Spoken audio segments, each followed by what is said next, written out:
Well, so my guest for this morning, Adam Mutawakilu, is a member of parliament for Damango. And for those of you in Damango, he's known as Gallows. Yeah. Okay. He was a DCE there, so Charlie, very popular. Well, if you are popular as an MP, also means that you have a lot of demands. Especially, you know, this is an election year. Anyway, how are you? I'm doing great. Great. You'll be having your Eid al-Fitr tomorrow, right? Yes, I'm yet to get confirmation by this evening, but I'll be leaving this afternoon for Tamale, then straight to Damango. I get confused sometimes though. I remember there was one time there was Eid al-Fitr, then I was in Tamale, but it was celebrated the day after the national event. I wanted to know why. It depends. Some use the calendar, others want to see the moon based on the counting. You know, it can be 29 or 30.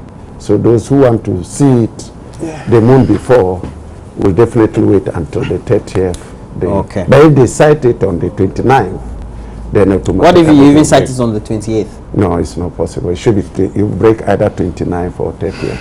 Right. Yes. All right. And we have the Obuasi West MP also in the studio.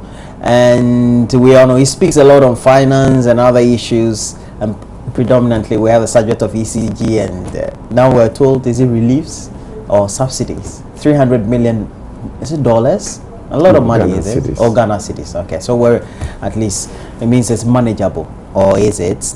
And Kuku Cutting is here. Kuku Cutting, thanks for joining me. Good morning. Okay, great. Now, let's look at this. Load shedding scheduled to be out soon. I don't know whether you've heard about that. You're a deputy chairman of your committee or vice chair.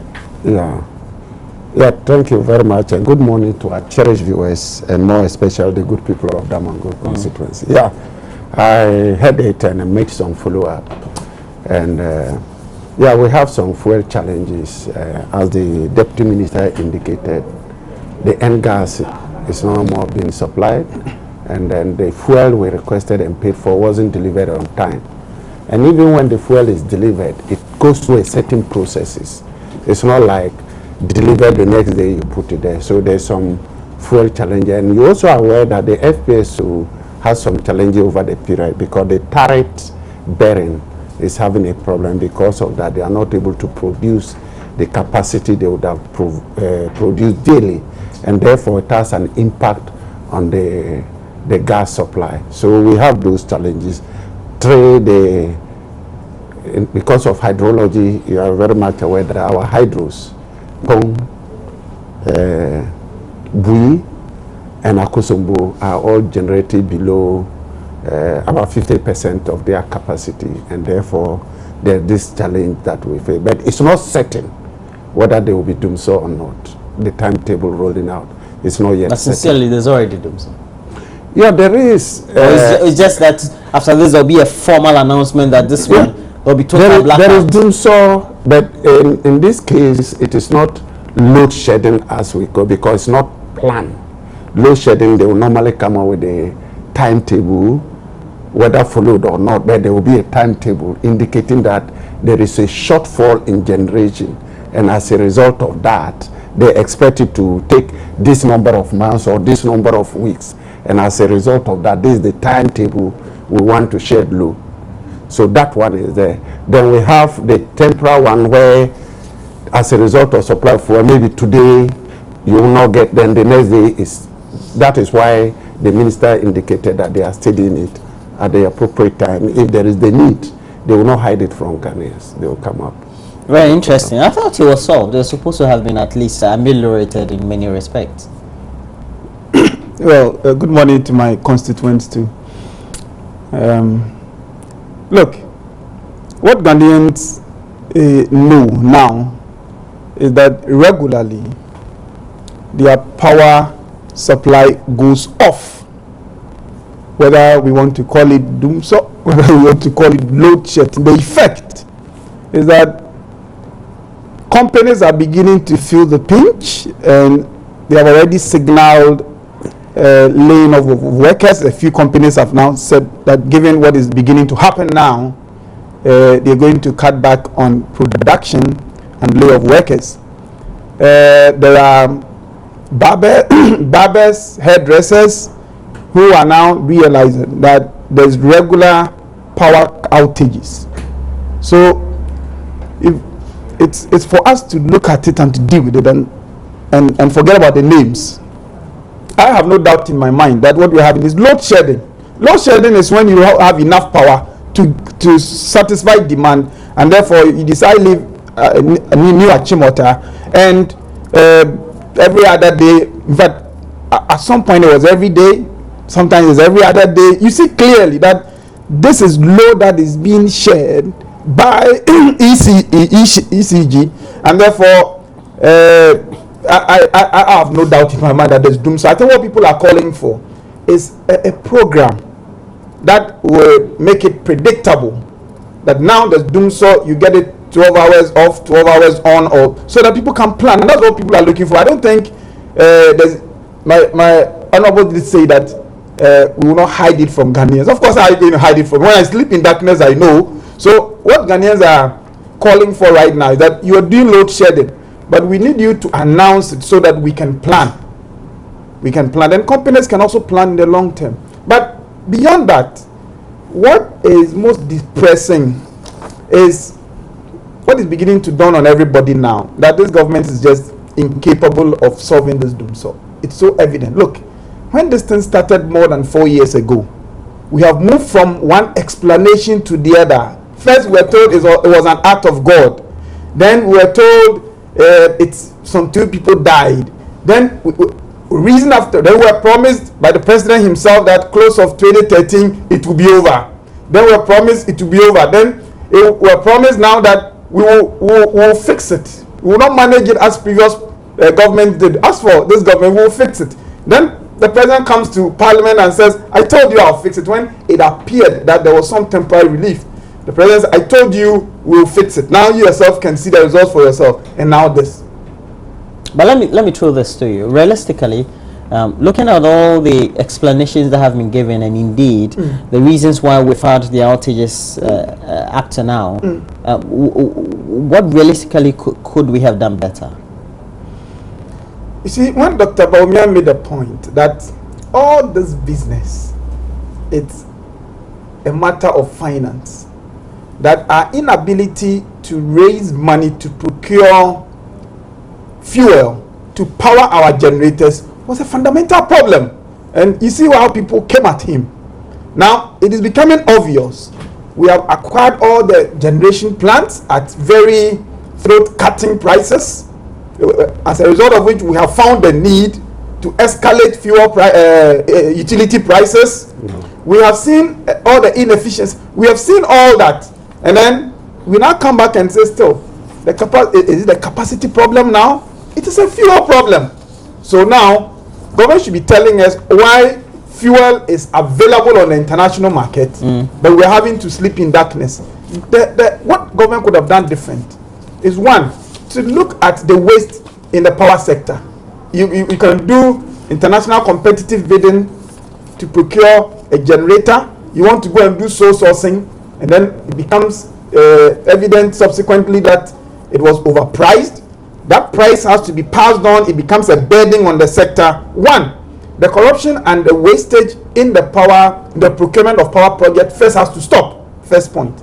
Two, we have to look at the efficiency of ECG itself and government's own commitments to ECG. Is government paying ECG so that the policy space will be cleared for ECG to do its work well? If government does not do all those things, we'll continue to suffer the problems we are suffering now. So if you ask, what is the alternative? It's first to cut the waste and the corruption. Two, the savings you make from cutting waste and corruption should be sufficient to procure at least fuel to power your generators. That will stabilize the system. Then we can begin to then look at the increase in demand in the long term and the long-term strategies to make supply responsive to demand. You know, that's a struggle. But if we will not do that, we'll be where we are. Thank you very much. Are those really the problems? Because I know that we have enough capacity to generate. When we came in, to be very frank, we didn't have the capacity, and therefore that is why some plants has to come in. One, Car Power and Mary has to come and augment. If became evident that when they came in with FPSO working, that is their turbo, and therefore their turbo gas plant working, situations were okay, to be very frank. And gas supply. The energy sector is it's not a static sector. Challenges come. Now, when you take the power plants that came in, if you do reference to PURC tariffs, car power is one of the least in terms of tariffs. And I'll urge my colleague to verify from PURC, which is the economic regulator, and therefore they set tariffs. And they list all the plants and their tariffs. And therefore the feed-in tariffs from car power is one of the least. So same with America. So when what makes it expensive for the consumer then? You see, when we are no more dependent on hydro and then shifting to thermal, from hydro to thermal, the cost implication is 6 times. So if I shift, let's say 1 CD I spend in hydro, and I'm taking that one and shifting to thermal, I pay 6 CDs. And that's what we call the change in the energy mix. The energy mix. Currently, the hydro is generating about 32, as it used to generate about 53. So therefore, because of the change in energy mix, then the cost increase, because light crude oil is expensive. 2, there was no any corruption in respect to any of the energy, especially the American race. I explained it several times. It came to Parliament, we scrutinized it, we passed it. Nobody had a problem with it. And when it came up, we explained all the issues. So that, how can it therefore say corruption when it has passed through us, lay before the House? Then you scrutinize it. We did everything that we could, pass it, and later you say government is corrupt. Then you start yourself, because you didn't do your work as Parliament. So, but that's not no. I'm just telling you that there was no problem with the agreement. Okay. Nobody had raised any agreement. But you know, it's politics time, and everybody would like to have a bite. So we have all these things that comes in, and therefore, as a result, it will result to some increment. In fact, when PURC will do stakeholders consultation and met all the power players, especially from the generation side, they were demanding more than 100%. That they are doing under recovery, and they were demanding more than 100%. That is the service providers? Yes. Okay. VRA was demanding about 140. ECG was demanding about 230% increase for them to be able to recover the cost and make a little profit.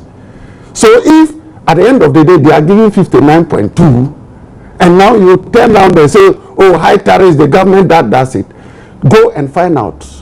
The power plant, this is what they needed to be able to cover. We have reduced it, and we are giving more release. But if we come back to the basics, the truth is that for all our generational capacity, even without the absence, or even with the absence of gas, if we had enough to purchase enough fuel, would have been sorted. Is that not the truth? In simple language. Yes. Okay. And because and that's the same situation. That is the same thing. And that's the same situation that we are facing, because so if we had enough money, if we had enough money, we don't have a problem with generation capacity. The installed capacity, I understand, is clear. We're having difficulties with gas supply from Nigeria. As a result of that, we're having these difficulties with not only the gas supply from Nigeria, the FPSO also has a and I'm saying that problem. In the absence of all these, the hydro is down. Okay. In the absence of all these, don't we have generational capacity? And so if we had the perhaps financing to be purchasing fuel consistently, we would have been able to power plants. Let's look at the financing. Simple language. Let's look at the financing. Let's look at the financing. Who financed who first? You tell me. You are a vice chairperson of Parliament Finance and Energy Committee. You should tell me. All other things being equal, VRA is supposed to get the amount that is required to purchase the fuel. Government intervention comes in when they have challenges, but it's not the responsibility of, like, say, government is in charge of providing fuel for the generating plants. Government intervene. Now we go in and we say, oh, government is not paying. Yes, government owes. I made a follow-up last week that government will pay 200 million. But let's put it in this way. government is supposed to pay. But if government also suspends the loans that ECG took and government is paying, you see that it will counterbalance. Because all the loans ECG took to finance their to buy equipment and all that. But they're not supposed to pay at once as far as that sort of recapitalization is concerned. What should have happened? No. Financing is done for all other things being equal. ECG should have been able to generate to every year buy equipment.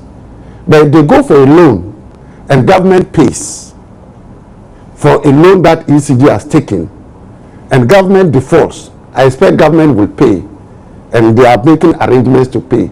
But if you make the loan, if government say, okay, we'll pay, but we'll hand over the loans to you to settle. You see that there's that distortion there. So there is also a counterbalance everywhere. And where government need to intervene, government comes in to intervene. But government do not have the resources in abundance.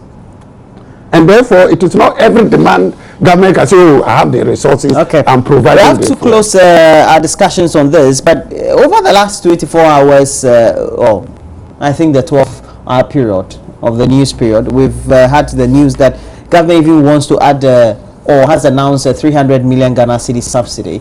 That brings to mind a certain level of dichotomy, because for me, we're not doing well at this side in terms of paying what we owe, but we want to also subsidize and a tariff regime for which the consumer perhaps already has been burdened with not having consistent supply in service provision, etc.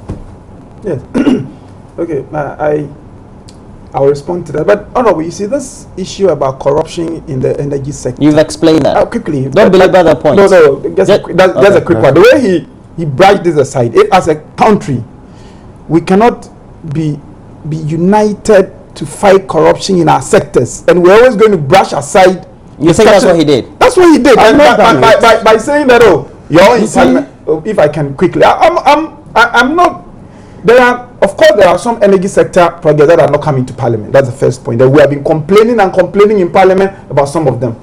Two, look, if you want to procure projects internationally, the most efficient way to do that is to go international competitive bidding. The procurement of what? Emergency badges, and you have to do sole sourcing internationally. Of course, you brought it to Parliament, but you didn't bring me several vendors. You went and negotiated quietly in their rooms and brought a contract to Parliament, and you give Parliament the burden of either rejecting, so that there's no power in those circumstances, or accepting. Now, in spite of that, you should go and look at the minorities record on some of these projects. That you are hoodwink. You are hoodwink. Of course, we should stop doing sourcing internationally. We should stop doing sourcing internationally. As for this load shedding, the subsidy, it is nothing. 300 million Ghana cedis. 300 million Ghana cedis. For the next 6 months. Why? So immediately after the election. Why? No, the election is taking place in November. Whatever. Right. After December, the election will be over.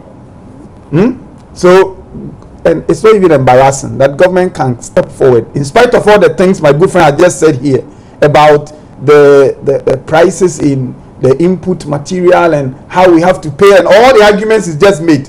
Then we are now told that there will be subsidy. One, I think it's a con. It's a con in the sense that election is approaching. Let us get the ECG to charge lower.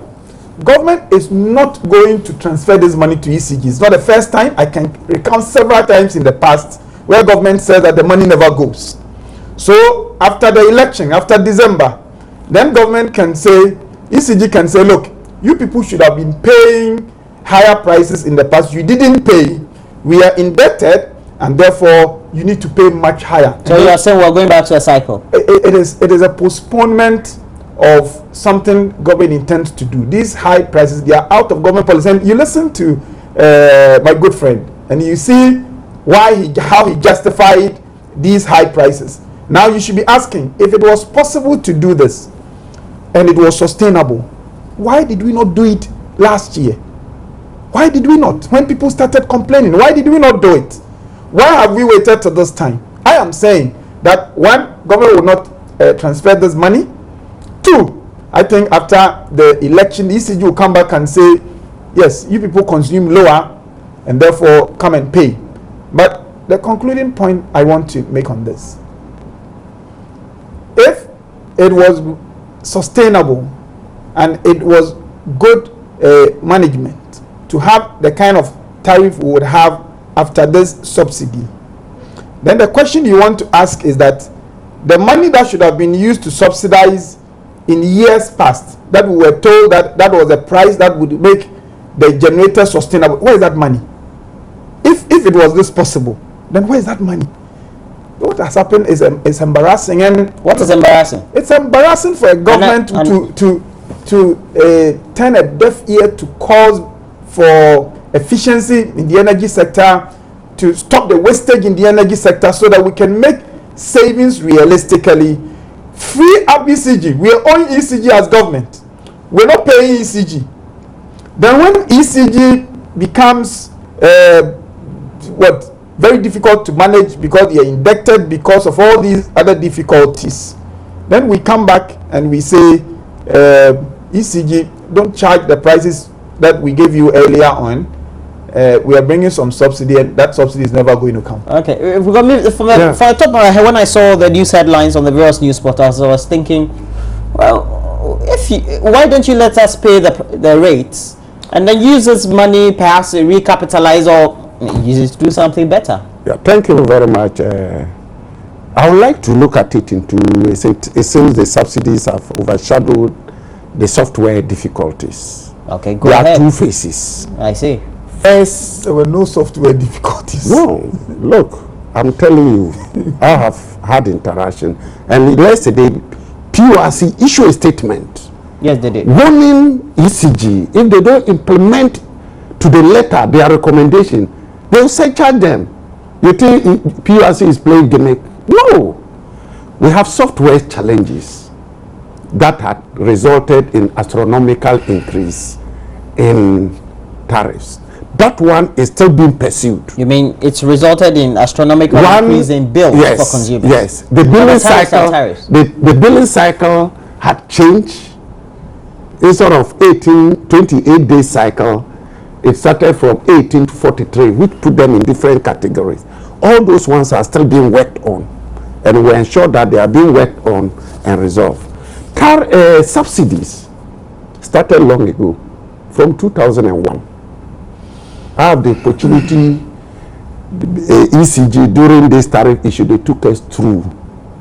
And even when this tariff issue came, government provided subsidies for the lifeline. So your point is? I'm just coming. For the lifeline, that is 0 to 50.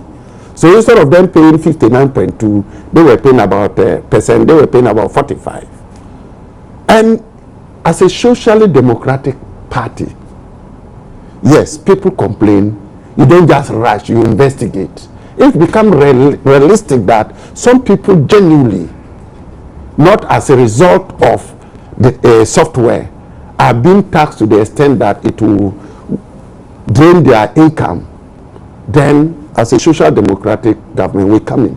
And that is why we've come in to increase it beyond just like those consuming lifeline, but to residential and non-residential, so that we'll be able to cushion them to be able to make a living. Very, very important. So, nobody should think that subsidies started now. No.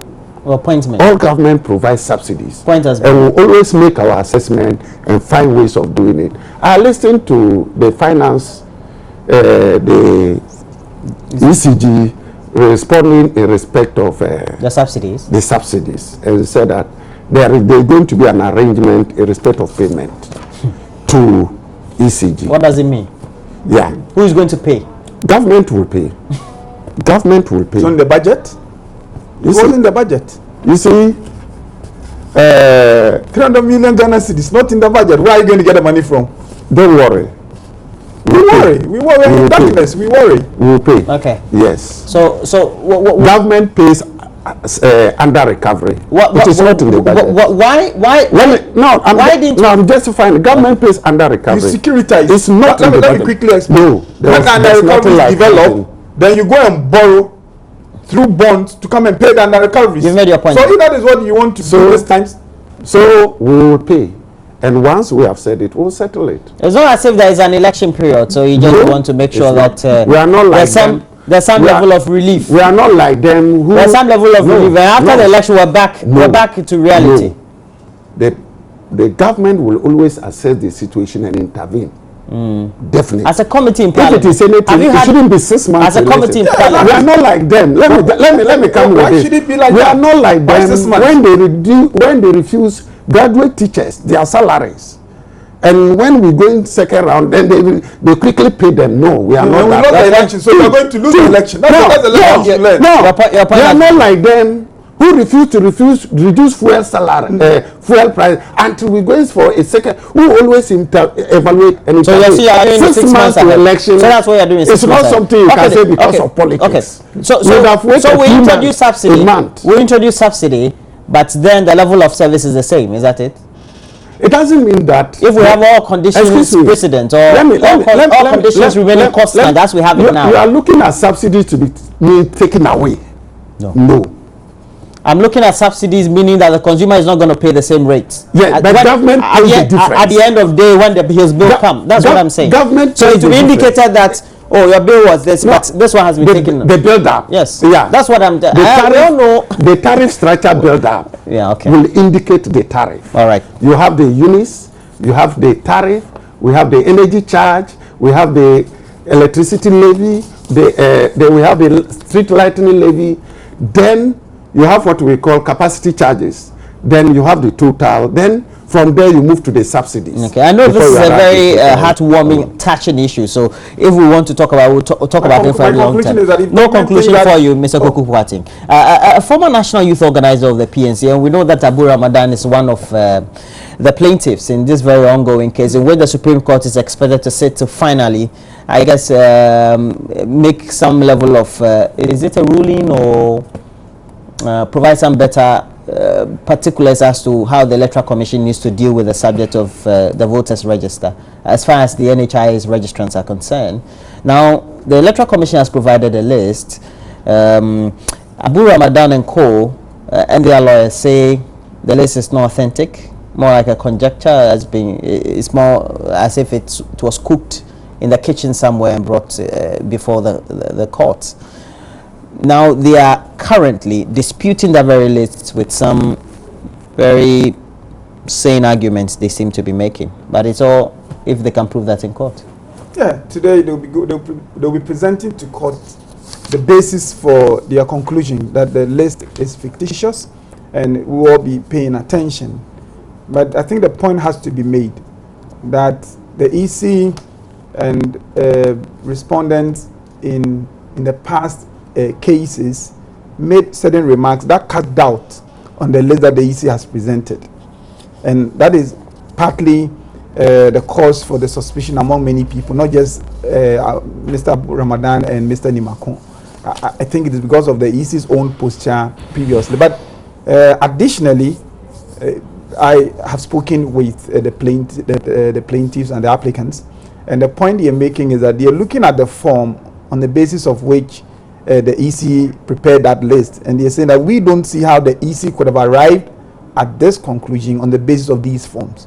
But it is not a point I think we should belabor much. The evidence will be presented to the Supreme Court today, and hopefully the Supreme Court would look at it, and if it turns out that indeed the list that the EC has presented in court is not credible, then the Supreme Court will have to give some directive. I mean, we'll have to make to tell us going forward, how then do we get a credible register? Because the Supreme Court itself has said the presence of these NHIS registrants on the voters register makes it not credible. We want to go into an election with a credible register, and so if the Supreme Court evaluates Mr. Abu Ramadan and Mr. Nimakon's case and come to the conclusion that the list is not credible, it will be for the Supreme Court to give the kind of directive that would help us to get a credible register. For political actors, it's a kind of apprehension and perhaps the fear or phobia of the delays that all these cases will pose to the electoral calendar is what is important. Yeah, thank you very much. So as far as the electoral calendar is concerned, it hasn't been disrupted.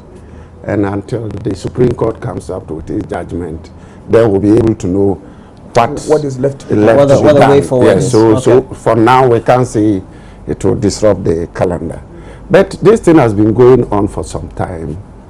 If I make a statement, which may be factual or not true, based on that, you use it as evidence.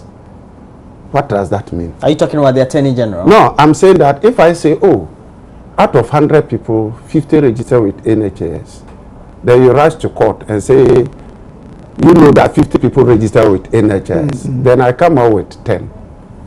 And then you say it is not true. Provide the 50. Why should they That's provide? the evidence. Okay. Because the moment I base on that argument, that means that I must go beyond just statement to provide evidence. Are you getting my point? I get your point. So if, let's say, the Electoral Commission. But the plaintiffs and the Electoral Commission, which of them, as far as bodies are more capacitated to provide whatever?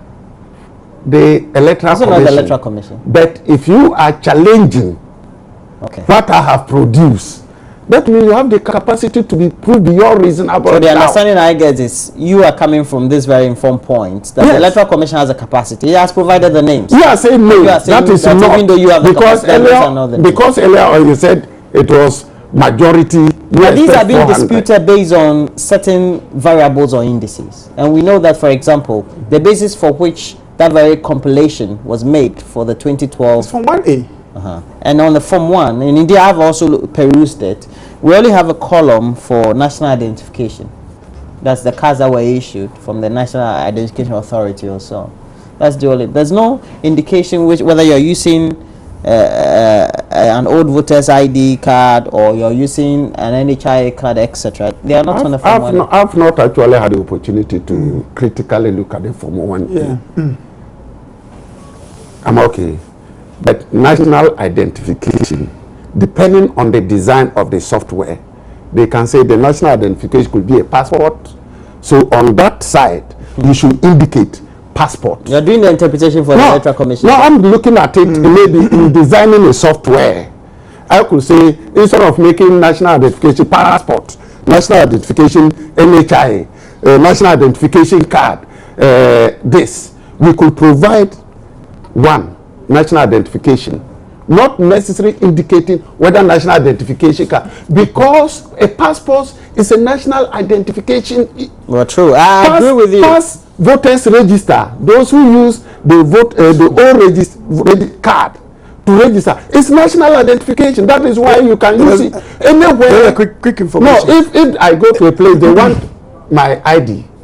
I don't have national identification card and I have a passport. It's taken as an ID. Not true. If I can put in these quick facts. Let me. Sorry. It depends on what maybe the interpretation Electoral Commission will give to it. But I don't know what Electoral Commission. We know formally the Electoral Commission has not come out to say, but we know that they held a meeting with the lawyers of the plaintiff. Yeah, the fact of the matter is about evidence. Okay. Yes, it's about evidence. I agree with you. But we should not lose sight of the history to this quick one. You see, the court made a judgment in 2014. They said NHIS cards were, at the time it was used, unconstitutional. People give the impression that it was when the Supreme Court pronounced that it became unconstitutional. It was unconstitutional from day one. And then, then the plaintiff said, then remove them quickly. Remove them. The EC said, I will not remove them. They went to court again. The court said, remove them. The EC was beginning to delay. The court now says, look, go and bring me the list. Now, the evidence. You see, the list you bring is informed by your Form 1A. What the court is going to do is to look at the Form 1A and to see whether on the basis of this Form 1A, you could have produced this list. Now, that Form 1A, I have taken a look at some. What we have is that national ID number. So all you are going to have there will be numbers.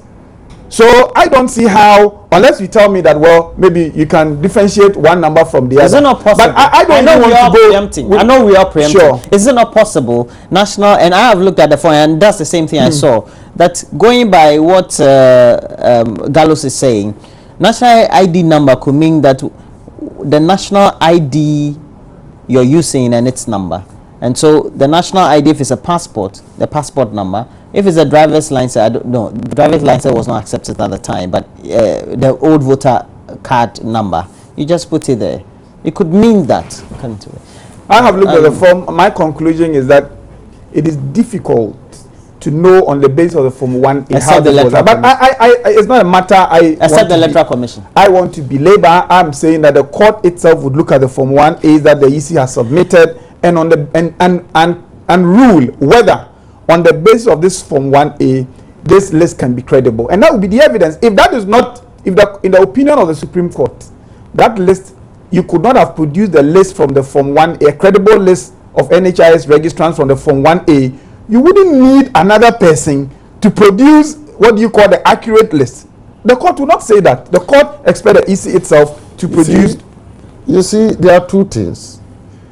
If you are challenging the number they have produced, if you are on the basis of what? No, if you are challenging that, you know. Are you okay with the number they've produced? Now, if you indicate that, are you okay with the number they've produced? I cannot. Roland, the fact is that whether new register, no new register, and this election is an election that you yourself, you guys know you can't win because the policies are wrong and people are out there. Let's just 2008, you said we can't win, we won. 2012, you said it. You all right? So 2008, let me just conclude that if your argument is based on the fact that you don't trust the list, we peruse it. But the moment you make a statement that it is more than that and it's 4 million, that means that they need evidence. You should be in the court. Will you be in the court? You have to be very careful. Or you'll be in the house? No. You'll be in Parliament. I'll be in Parliament. All right.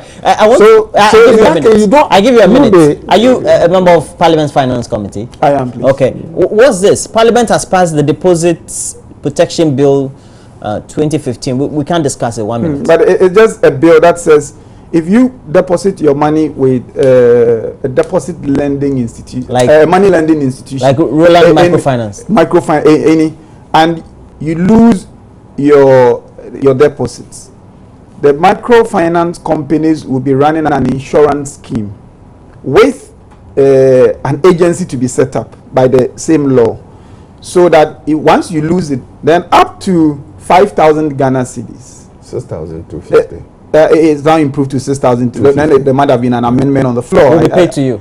Yeah, will be paid to you by that agency. So you could deposit. It doesn't matter the amount. No. So if you deposited with Roland Microfinance Company 1 million Ghana cedis, you still get 6,000. Yes, 6,000. That's what.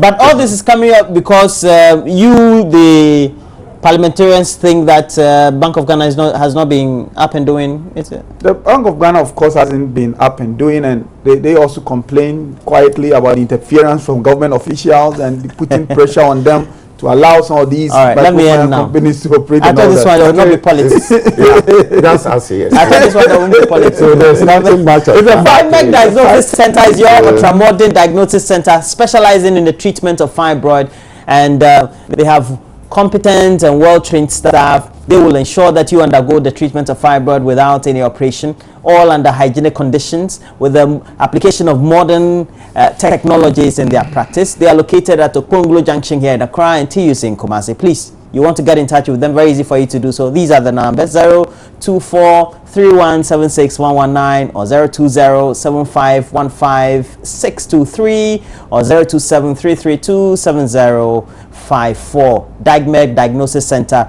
We treat fibroid without any operation. My guest this morning, Kuku Kwating, Member of Parliament for Obuasi West. Thanks for joining me. Thank you. And the Gallows. Here's Adams Mutawakilu, Member of Parliament for Damango. Thank you. And I know you'll be having an event on Friday. You told me you'll be giving out an ambulance to the people of Larabanga Zone. Larabanga Zone. To Larabanga. They have a health center. I opened it in 2011. It's a community. On Friday, I'll be delivering 10 o'clock. 10 o'clock. We'll carry it live here. Are we going to carry it live? Yes. All right, we're taking a break. We'll come back. Becky will be here with a lot more entertainment. Just stay on.